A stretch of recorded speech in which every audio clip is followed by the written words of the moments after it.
I think about those families that are sitting at home in the dark, it really makes us want to get out there and work hard and work fast to get them back in lights. We're skilled at what we do, so we understand the enormity of being able to put on the power.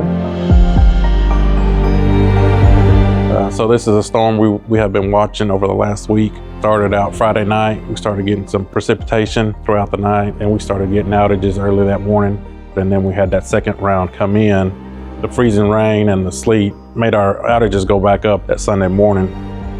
We normally prepare for the worst, so we did have various staging areas throughout Smith County, Cherokee County, and Henderson County. We did bring in additional material like poles, transformers, wire, and a lot of the material that we use on a daily basis.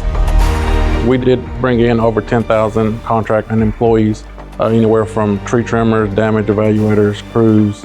They're out there taking care of each other. You know, they've been working long hours. They've been working around the clock, 16-hour shifts. So me and my team, we get ultimate joy of seeing the people that have been suffering due to this weather by actually turning the power back on and just giving back to the community. At the end of the night, once they've been out there working for 16 hours and they get to a line that they ended up getting the lights back on, like that's rewarding for them to see that those lights come on and the customers are going to be able to have heat for that night.